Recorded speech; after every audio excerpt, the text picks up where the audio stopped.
আসসালামু আলাইকুম, কেমন আছেন সবাই? আলহামদুলিল্লাহ ভালো আছি আপনাদের দোয়ায়।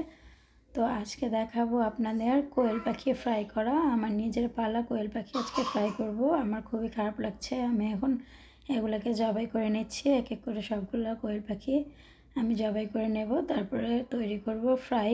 তো আমার কোয়েল পাখিগুলো জবাই করতে সত্যি বলে বোঝাতে পারবো না কতটা খারাপ লাগছে। আসলে নিজে পেলে বড় করলে প্রতিটা জিনিসের প্রতি মানুষের মায়া পড়ে যায়।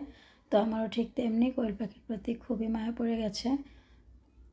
তো কোয়েল পাখিগুলো জবাই করা শেষ, এখন আমি কেটে নিচ্ছি সুন্দর করে।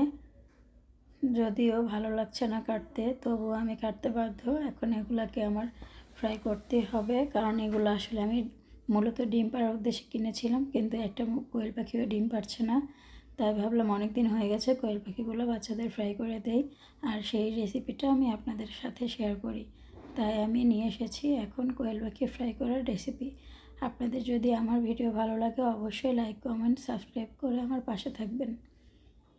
তো আমি সুন্দর করে সবগুলো কোয়েল পাখি এক এক করে ফ্রাই করে নিচ্ছি, আপনারা দেখতেই পাচ্ছেন। তো সুন্দরভাবে কেটে তারপর আমি কোয়েল পাখিটাকে ফ্রাই করব।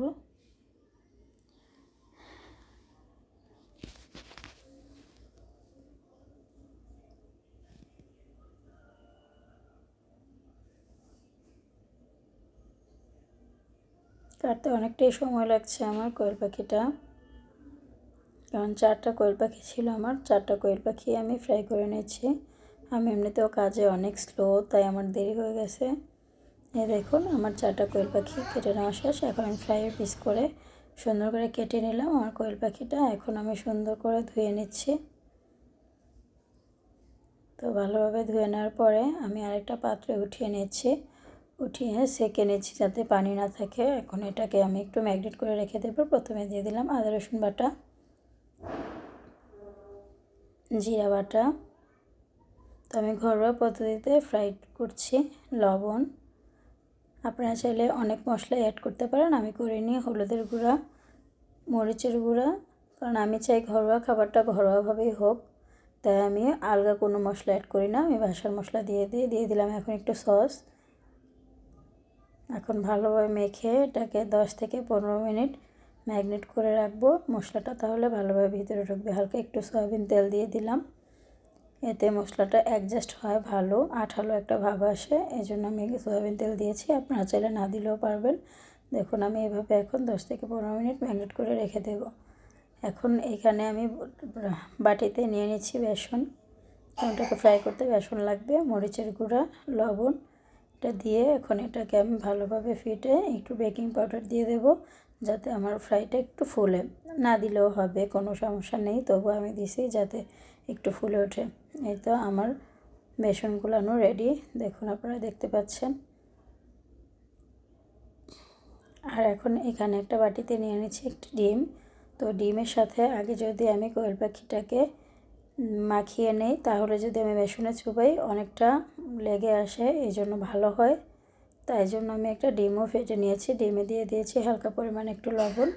তাই দেখুন আগে আমি কোয়েল পাখিটাকে উঠিয়ে তারপরে আমার ডিমে চুবিয়ে তারপরে বেসনে চুবিয়ে আমি এক এক করে সবগুলো ফ্রাই করার জন্য মাংস দিয়ে দিচ্ছি। দেখুন আপনারা দেখতে পাচ্ছেন কত সুন্দর আসছে কালারটা। এভাবে এক এক করে সবগুলোই আমি দিয়ে নেব। জানি না কেমন হবে কোয়েল ফ্রাইটা, অবশ্য আমি আজকে ফার্স্ট টাইম করছি। এর আগে আমি মুরগি ফ্রাই করেছি, কখনো কোয়েল করিনি। আর নিজের পালা কোয়েল বুঝিনি, তো মনটা খুবই খারাপ লাগছে, তবুও করছি বাচ্চাদের জন্য।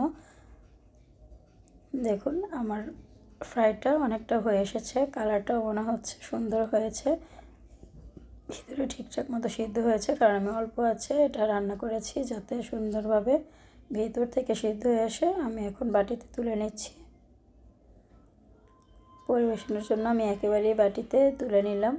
আর টিস্যুটা দেওয়ার কারণ হচ্ছে তেল তেলে ভাবটা ওটা চলে যায় টিস্যুতে দিলে, কারণ টিস্যুতে দিলে তেল তেলে ভাবটা চলে গেলে আমাদের পেটে তেলটা কম যায়, আর তেলটা কম গেলে গ্যাসের জন্য ভালো, এই জন্য আমি টিস্যু দিয়েছি। এই দেখুন আমার ফাইনাল লুক আমার কোয়েল ফ্রাইয়ের। তো আমার কোয়েল ফ্রাইটা যদি আপনাদের ভালো লাগে অবশ্যই কমেন্ট করে জানাবেন যে আমার কোয়েল ফ্রাইটা কেমন হয়েছে। তো তো এখন আমি আমার মেয়েকে দিচ্ছি খেতে, দেখি ও রিয়াকশনটা কী করে, ওর কাছে কি ভালো লাগে কি না। ওর ঝাল লেগেছে।